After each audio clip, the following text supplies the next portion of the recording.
Hello friend, मैं Sunil Kumar store classes में आपका स्वागत है। हम आशा करते हैं कि आप लोग अच्छे होंगे। हम लोग देख रहे हैं ट्रायंगल का ये पार्ट 4 है। अगर आपने पार्ट 1, पार्ट 2, पार्ट 3 नहीं देखा है, इस चैनल पे अपलोड है, जाकर उसको देख लीजिए। फिर इस वीडियो को देखेंगे तो ज्यादा अच्छा रहेगा। आइए शुरू करते हैं। देखिए, इसके पहले वाले वीडियो में हम लोगों ने देखा त्रिभुज के केंद्र के बारे में। त्रिभुज के केंद्र के बारे में देख चुके हैं। आइए देखते हैं न्यून कोण त्रिभुज। इसमें से समबाहु त्रिभुज देखेंगे, बहुत स्पेशल त्रिभुज है। और समकोण त्रिभुज देखेंगे, ये भी थोड़ा सा स्पेशल है। तो आइए शुरू करते हैं। लेकिन न्यून कोण त्रिभुज में हम लोग देखेंगे समबाहु त्रिभुज। समबाहु त्रिभुज में सभी कोण क्या होते हैं, इसके समान होते हैं और सभी भुजाएं भी समान होती है।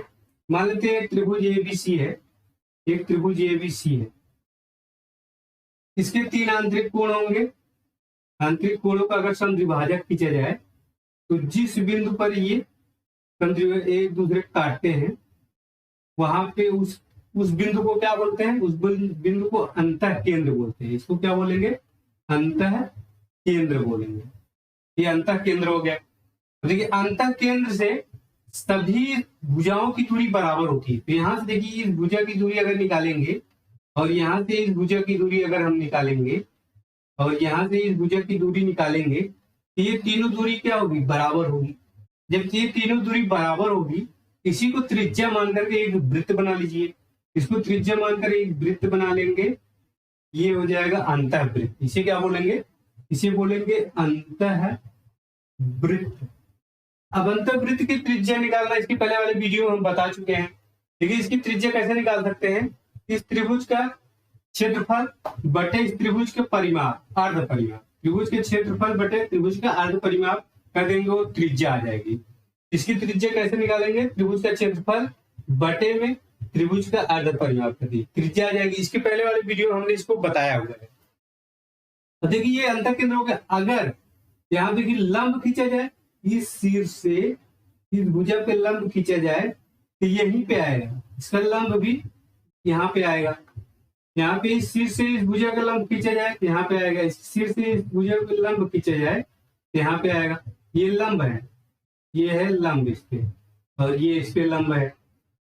तो जिस बिंदु पर ये प्रतिच्छेदित करेगा, यहाँ पे लंब खींचा जाए, इस शीर्ष से सामने वाली भुजा पर लंब खींचा जाए, इस शीर्ष से इसके सामने वाली भुजा पर लंब खींचा जाए, और इस शीर्ष से इसके सामने वाली भुजा पर लंब खींचा जाए, तो जिस बिंदु पर ये प्रतिच्छेदित करेगा उसे हम क्या बोलते हैं? उसे बोलेंगे लंब केंद्र। ये क्या होगा? ये लंब केंद्र होगा। क्या होगा? ये लंब केंद्र। इंग्लिश में इसे बोलते हैं आर्थो सेंटर, और इसे इन सेंटर बोलेंगे। ये लंब केंद्र हो गया। अगर यहाँ देखिए, इसकी अगर समद्विभाजक यहाँ समकोण समद्विभाजक खींचा जाए। समकोण समद्विभाजक मतलब जैसे एक त्रिभुज है, यहाँ पे समकोण मतलब यहाँ पे 90 डिग्री रहेगा, और समद्विभाजक मतलब इसको 2 भागों में बांटेगा। जैसे यहाँ पे इसका लंब समद्विभाजक खींचा जाए तो इसको 2 भागों में बांटेगा। ए बी को जो है ये 2 बराबर भागों में ये बांटेगा, और इस पे लंब भी रहेगा। और इस पे लंब खींचा जाए, लंब समद्विभाजक खींचा जाए तो इसको भी 2 बराबर भागों में बांटेगा इसको। और यहाँ पे देखिए, यहाँ पे भी इसका लंब समद्विभाजक खींचा जाए तो जिस बिंदु पर ये काटेगा, जिस बिंदु पर ये एक दूसरे को प्रतिच्छेदित करेंगे, उसे हम क्या बोलेंगे? उसे बोलेंगे परिकेंद्र। परिकेंद्र इसका मतलब ये है कि अगर लंब समद्विभाजक खींचा जाए, जिस बिंदु पर छेदित करता है, उसे हम क्या बोलते हैं? परिकेंद्र बोलते हैं। क्या बोलते हैं? परिकोण केंद्र बोलते हैं, या तो इसे जो है सर्कम सेंटर बोलेंगे। अब देखिए, परिकेंद्र से प्रत्येक शीर्ष की जो शीर्ष है, इसकी शीर्ष की दूरी बराबर होती है। मतलब इससे ये दूरी जो है, और ये दूरी और ये दूरी, शीर्ष से इसके केंद्र की दूरी बराबर होती है। सभी शीर्षों से ये दूरी और ये दूरी और ये दूरी बराबर होगी। इसको त्रिज्या मान करके एक वृत्त ड्रा किया जा सकता है, इस तरह से एक वृत्त। उसी प्रकार अगर यहाँ पे लंब समद्विभाजक खींचे, तो लंब समद्विभाजक खींचे, इसको 2 भागों में बराबर भागों में बांटेगा। यहाँ पे लंब समद्विभाजक और यहाँ पे लंब रहेगा ये, और यहाँ पे लंब रहेगा इस लंब समद्विभाजक, और यहाँ पे लंब खींचेंगे तो यहाँ पे रहेगा, और इसको 2 बराबर भागों में इसको बांट देगा। तो बांट देगा तो यहाँ ये इस बिंदु पर प्रतिच्छेदित करेगा। यहाँ जैसे हमने आपको बताया, इस बिंदु पर प्रतिच्छेदित करेगा। इसके केंद्र से और इसके शीर्ष से इस केंद्र की दूरी क्या होगी? यहाँ तीनों शीर्ष से इसके केंद्र की दूरी क्या होगी? बराबर होगी। ये बराबर, ये दूरी बराबर, ये दूरी बराबर। इसको जो है, इसको त्रिज्या मान करके एक वृत्त यहाँ से क्या कर सकते हैं, वृत्त एक ड्रा कर सकते हैं। इसे हम बोलेंगे क्या, परिवृत्त। क्या बोलेंगे, परिवृत्त। ये जो है ये परिवृत्त है। अब परिवृत्त के त्रिज्या कैसे निकालेंगे, परिवृत्त की त्रिज्या इस त्रिभुज के तीनों भुजाओं का गुणनफल। जैसे मान लीजिए ये भुजा ए है और ये भुजा बी है और ये भुजा सी है, तीनों भुजाओं का गुणनफल कर लीजिए, ए बी और सी, ए गुणे बी गुणे सी बटा त्रिभुज का क्षेत्रफल का 4 गुना, त्रिभुज का क्षेत्रफल का 4 गुना। यहाँ पे इसमें 4 का गुणा कर लीजिए, ये हो जाएगा परिवृत्त की त्रिज्या आ जाएगी। परिवृत्त की त्रिज्या आर बराबर क्या होगा, तीनों भुजाओं का गुणनफल बटे त्रिभुज के क्षेत्रफल का 4 गुना। और अंतर्वृत्त का भी हमने बताया, इस त्रिभुज का क्षेत्रफल बटे इस त्रिभुज का अर्ध परिमाप होता है। ये जो है अंतर्वृत्त की त्रिज्या हो जाएगी और ये परिवृत्त की त्रिज्या हो जाएगी। इसके पहले वाला वीडियो देख लेंगे, उसमें जो है हमने विस्तार से बताया हुआ, सबको अलग अलग करके बताया। ये हो गया अंतः केंद्र हो गया, लंब केंद्र हो गया, और ये हो गया देखिए ये हो जाएगा यही परिकेंद्र हो जाएगा। क्या हो जाएगा, परिकेंद्र हो जाएगा। अब देखिए अगर इसका मध्य बिंदु देखिए यहाँ पे लंब खींचा, यही तो मध्य बिंदु होगा, क्योंकि ये बराबर भागों में बांट रहा है, तो ए बी का मध्य बिंदु यही होगा और बीसी का मध्य बिंदु यही होगा और यहाँ पे एसी का मध्य बिंदु यही होगा।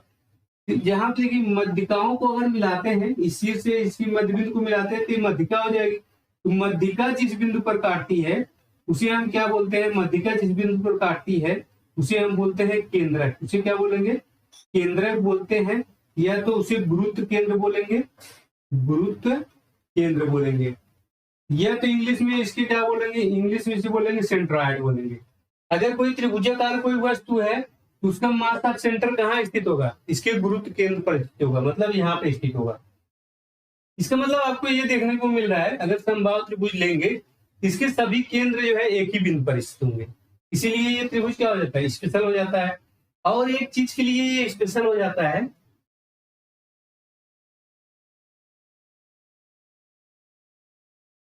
और एक चीज के लिए स्पेशल हो जाता है, यहाँ पे इसके देखिए लंब की लंबाई और इसकी मध्यिका की लंबाई दोनों क्या होती है, इक्वल होती है। यहाँ पे लंब की लंबाई और माध्यिका की लंबाई दोनों क्या होती है, बराबर होती है। माध्यिका जो है, माध्यिका की लंबाई दोनों क्या होती है, ये बराबर होती है, इसलिए ये त्रिभुज स्पेशल हो जाता है। तो आइए देखते हैं संपूर्ण त्रिभुज के बारे में। यहाँ देखिए ये जो है न्यून कोण में ये समबाहु त्रिभुज है। समबाहु त्रिभुज के जो यहाँ पे इसका जो केंद्र होता है ना, ये यहाँ पे अंतः केंद्र, अंतर्वृत्त और परिकेंद्र सब जो है एक ही बिंदु पर स्थित होते हैं, इसको याद रखिए आप लोग।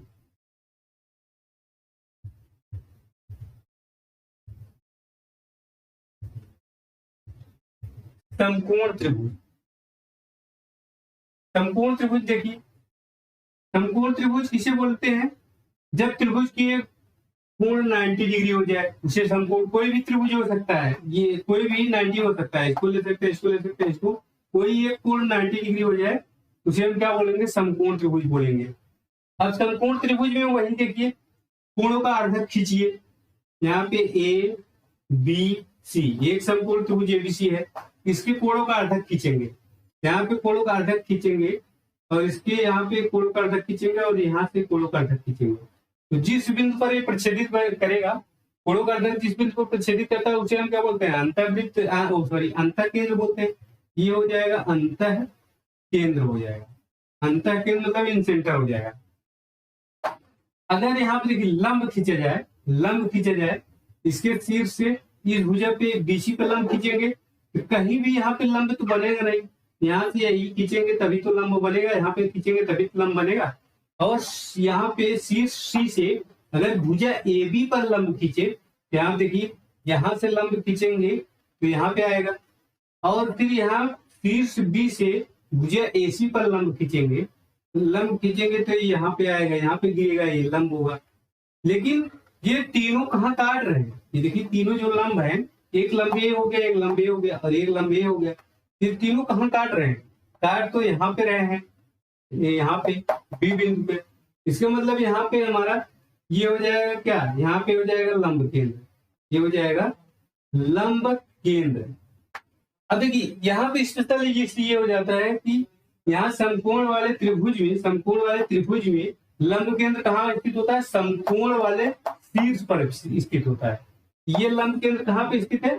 समकोण वाले शीर्ष पर स्थित होता है, इसलिए ये त्रिभुज इसमें स्पेशल हो जाता है।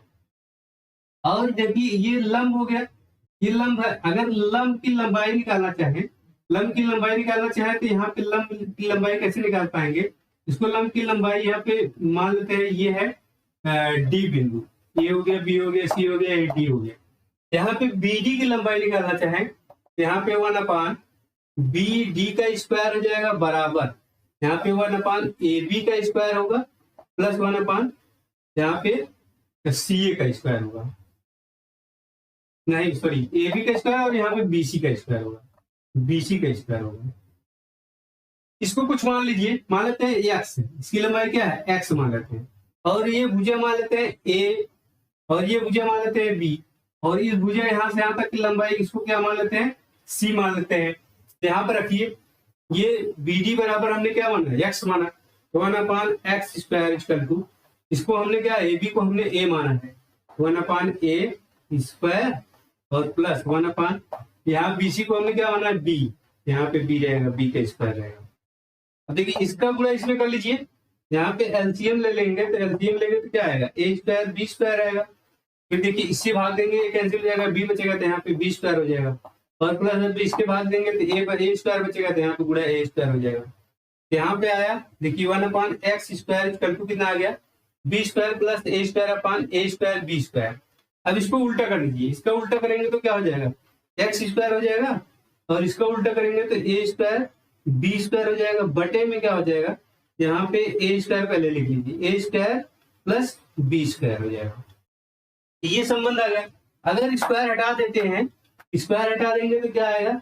यहाँ पे x आएगा, यहाँ पे अंडर रूट में चला जाएगा, पूरा अंडर रूट में जाएगा तो A² B² बटे में यहाँ पे क्या आएगा? A² प्लस B² हो जाएगा, ये हो जाएगा। अब देखिए अगर यहाँ ये तो बाहर आ जाएगा, क्योंकि ये स्क्वायर है तो ये अंडर रूट से बाहर आ जाएगा, ये अंडर रूट से बाहर आकर यहाँ पे हो जाएगा x² हो जाएगा, यहाँ पे हो जाएगा AB बटा अंडर रूट में A², और यहाँ पे क्या हो जाएगा? प्लस B² हो जाएगा।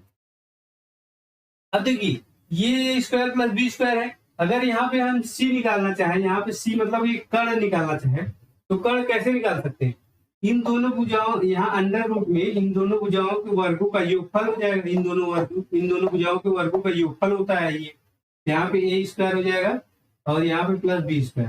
मतलब यहाँ पे अंडर रूट में A² प्लस B² की जगह हम क्या लिख सकते हैं? C लिख सकते हैं। इसकी जगह हम क्या लिख सकते हैं? C लिख सकते हैं। यहाँ पे लिख सकते हैं A × B बटा में C हो जाएगा। मतलब लंब की लंबाई क्या, अगर इन तीनों भुजा दिए रहेगा, लंब की लंबाई ये निकालना चाहे तो A और B का गुणा कर लीजिए, बटे में C कर दीजिए, ये क्या आ जाएगा? आंसर आ जाएगा। तो ये संबंध होता है, इसको आप लोग याद रखिएगा। बराबर ये क्या होता है? x होता है। नहीं तो इसको याद रखिएगा यहाँ तक, नहीं तो यहाँ ये याद रखिएगा। कोई भी इसमें जो है पूछ लिया जाएगा। तो इस तरह से ये क्या हो जाता है? तो यहाँ पे इम्पोर्टेंट ये हो जाता है कि लंब केंद्र एक तो इसके समकोण वाले शीर्ष पर स्थित होता है, और लंब की लंबाई यहाँ पे निकालना चाहे, लंब की लंबाई इसको क्या रख सकते हैं? इस तरह से निकाल सकते हैं। अब ये हो गया लंब केंद्र। अब अगर परिकेंद्र निकालना चाहे, परिकेंद्र क्या होता है? यहाँ पे इसका लंब समद्विभाजक खींचेंगे, लंब समद्विभाजक खींचेंगे तो यहाँ पे आधे पे ये इसको जो बराबर भागों में काटेगा, यहाँ पे इस तरह से लंब समद्विभाजक खींचेंगे, यहाँ अलग से बनाए कर समझ में आएगा।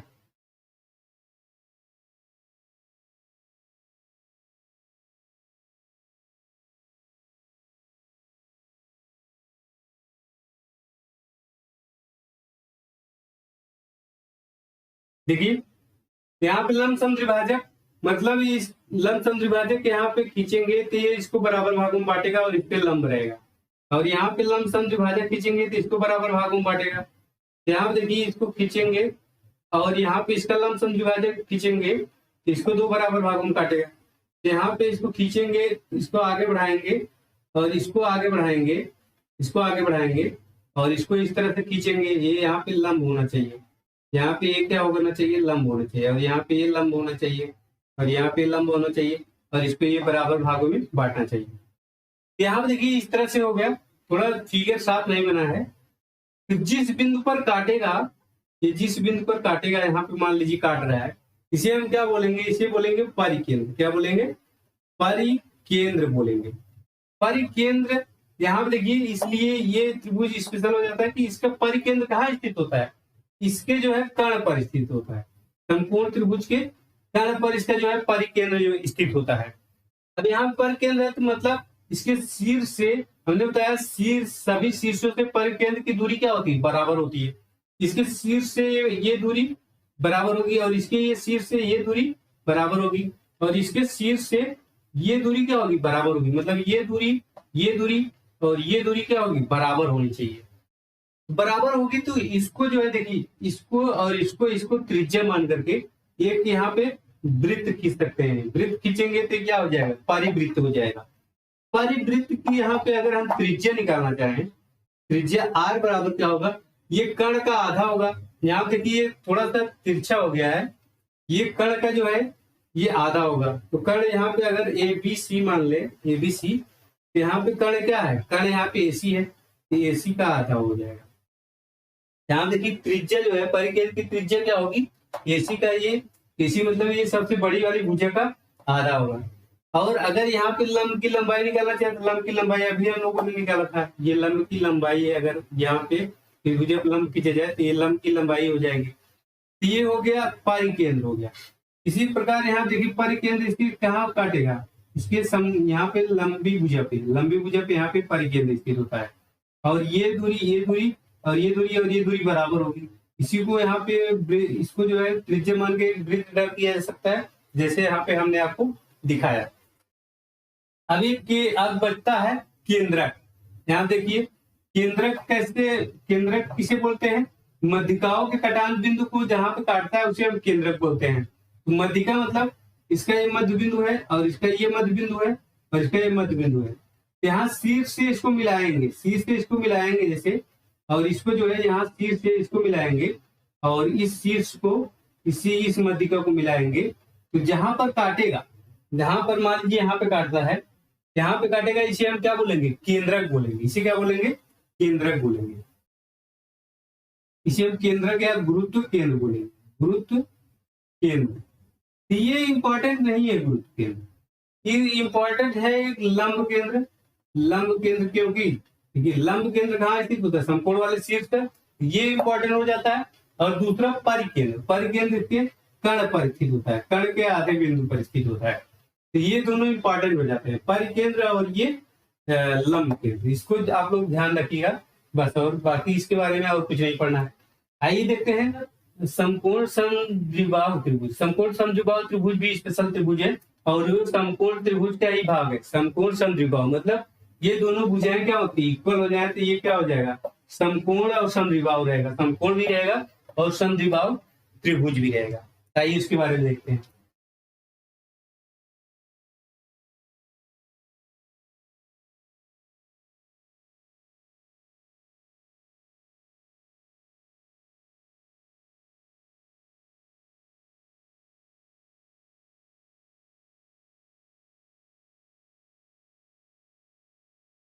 संपूर्ण समद्विबाहु त्रिभुज, यहाँ पे एक कोण इसमें 90 डिग्री रहेगा, क्योंकि देखिए समकोण है और समद्विबाहु है। तो समकोण में यहाँ पे एक कोण इससे 90 रहेगा। ये भुजा और ये भुजा क्या होगी? बराबर होगी, तभी तो ये जो है समद्विबाहु होगा। तो समद्विबाहु मतलब संपूर्ण समद्विबाहु, दो भुजा इसकी बराबर होगी और ये 90 डिग्री कोण होगा। यही में सब वही सब इसमें भी कर लीजिए।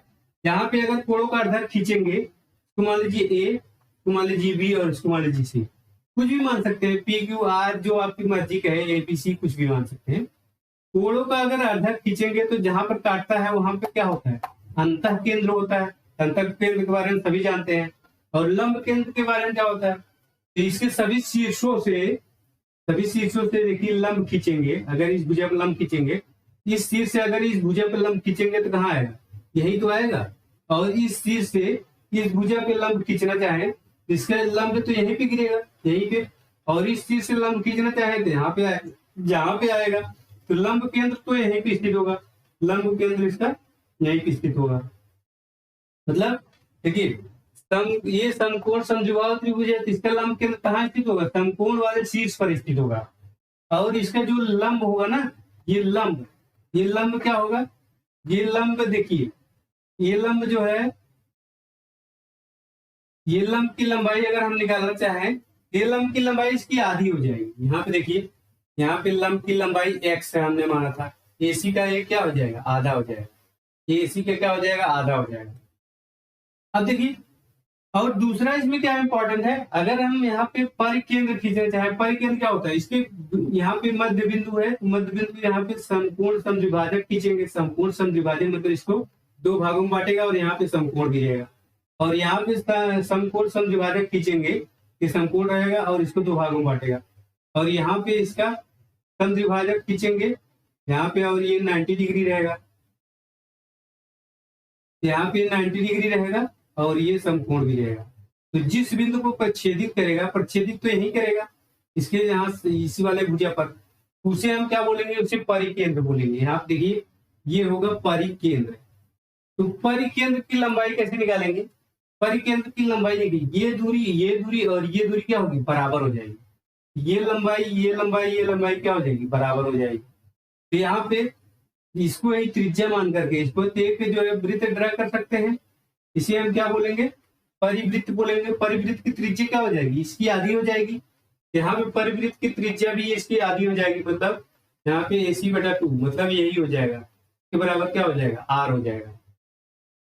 यहाँ पे देखिए, इसका ये लंब और इसका ये त्रिज्या दोनों यहाँ पे बराबर हो गए। तो लंब बराबर क्या हो गई? इसकी त्रिज्या हो गई। लंब बराबर इसकी क्या हो गई? त्रिज्या हो गई। अब एक बचता है केंद्रक। केंद्रक अगर हम खींचे तो यहाँ पे केंद्रक क्या होता है?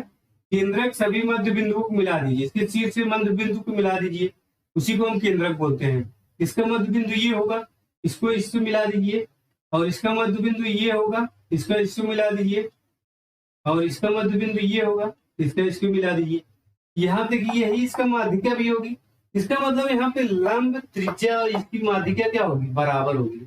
माध्यिका इसकी क्या होगी? बराबर होगी। तो लंब और त्रिज्या और इसकी माध्यिका क्या होगी? बराबर होंगे इसकी। तो यहाँ पे ये इसलिए स्पेशल हो जाता है। इसके बारे में बस इतना जानते रहिए, और बाकी अब इसमें कुछ नहीं रह गया है। अब क्या बचा है? त्रिभुजों की सर्वांग समता और त्रिभुजों की समरूपता, ये दो चीज बचे हैं, और बाकी इसमें अब कुछ नहीं बचा है।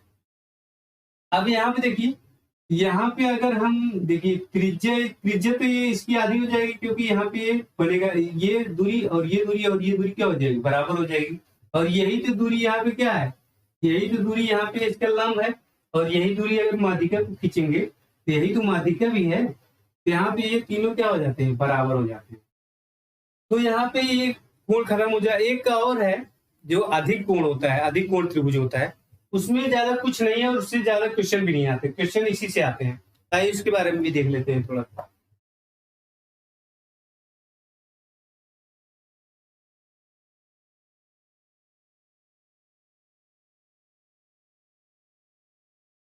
अधिक कोण त्रिभुज में एक कोण उसमें अधिक होता है, एक कोण अधिक कोण होता है।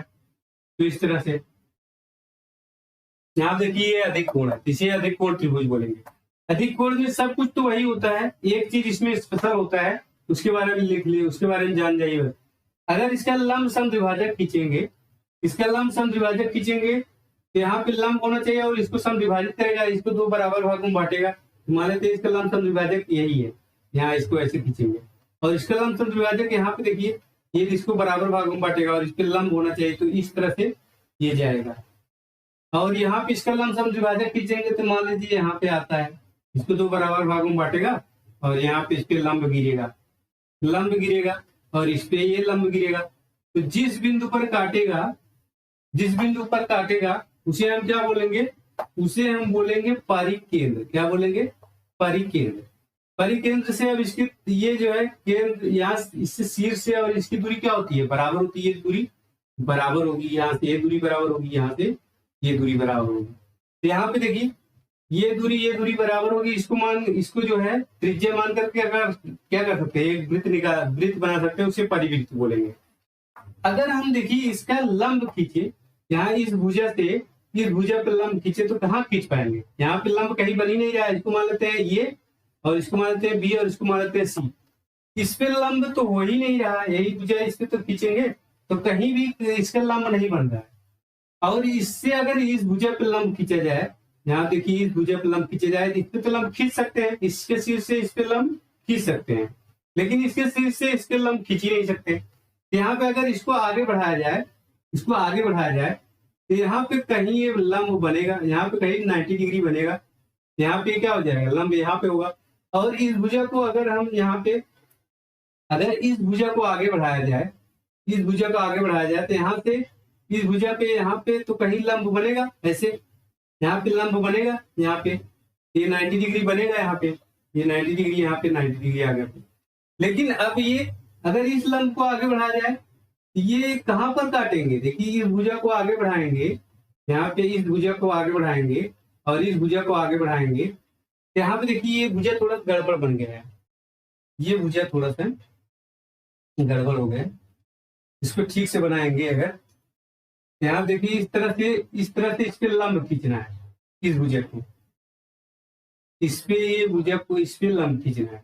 इस पे लंब खींचेंगे तो यहाँ पे आएगा, यहाँ पे लंब आएगा। और फिर देखिए इसको जब आगे बढ़ाएंगे तो यहाँ पे कहाँ पे काट रहा है, यहाँ पे तीनों ये काट रहे हैं। इसको तीनों लंब को अगर यहाँ पे आगे बढ़ाते हैं, यहाँ पे देखिए 90 डिग्री है और यहाँ पे 90 डिग्री ये बन रहा है, यहाँ पे 90 डिग्री। तो इसको बढ़ाएंगे तो यहाँ पे मिल रहा है, तो यहाँ पे मिल रहा है। इसका मतलब है कि इसका ये जो लंब केंद्र है ना, ये त्रिभुज से जो है बाहर स्थित होता है, इसलिए त्रिभुज स्पेशल हो जाता है। ये अधिक कोण त्रिभुज इसलिए स्पेशल हो जाता है, इसका जो लंब केंद्र होता है ना, ये त्रिभुज से बाहर होता है, इसका लंब केंद्र त्रिभुज से बाहर होता है। बस और बाकी कुछ नहीं है, इसमें सब कुछ हो गया है। बस आप इसमें त्रिभुजों की सर्वांतरता और त्रिभुजों की समरूपता बचाए हुए। ये आगे हम नेक्स्ट वीडियो में देखेंगे। वीडियो आपको कैसा लगा हमें कमेंट करके जरूर बताइए। अगर अच्छा लगा तो लाइक कीजिए, शेयर कीजिए और चैनल को सब्सक्राइब कीजिए। वीडियो देखने के लिए धन्यवाद।